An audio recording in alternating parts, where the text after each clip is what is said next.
కొనసాగుతున్న ప్రీహిస్టారికల్ కల్చర్స్ అని ఈ పాఠంలో మనం గుర్తుపెట్టుకోవాల్సింది, మనం ఇనప యుగంలో ఉన్నాం, ఐరన్ ఏజ్లో ఉన్నాం, లేదా హిస్టారికల్ ఏజ్లో ఉన్నాం, లేదా మెగాలిథిక్ ఏజ్లో మనం ఉన్నాం, బృహత్ శిలాయుగపు ఏజ్లో మనం ఉన్నాం. మళ్ళీ మరోసారి చెప్తాను, బహుశా 10వ 12వ పాతరాతి యుగాన్ని పాలిలిథిక్ పీరియడే అంటారు తప్ప మెగాలిథిక్ పీరియడ్ అనరు. మైక్రోలిథిక్ పీరియడ్ అంటే మధ్యరాతి యుగం. మధ్యరాతి యుగాన్ని మాత్రం మైక్రోలిథిక్ అంటారు. పాతరాతి యుగాన్ని మెగాలిత్ అనరు. మెగాలిత్ పీరియడ్ అంటే ఐరన్ ఏజ్ని మెగాలిథిక్ పీరియడ్ అని అంటారు. ఇక తదుపరి మోనోలిథిక్ అంటే ఒకే స్టోన్ తోటి విగ్రహాలను తయారు చేస్తే, భారీ విగ్రహాలు, భారీ కాయం కలిగిన విగ్రహాలు తయారు చేస్తే దానిని ఏమందురు అని అంటే మోనోలిథిక్ రాక్ ఆర్కిటెక్చర్ అని అంటారు.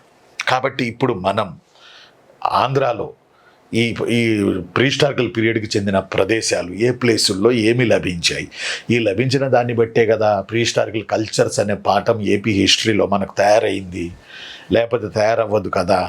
అంటే మన సిలబస్ ఏంటంటే మూలాల నుంచి కూడా మన సిలబస్లో తీసుకురావడం జరిగింది.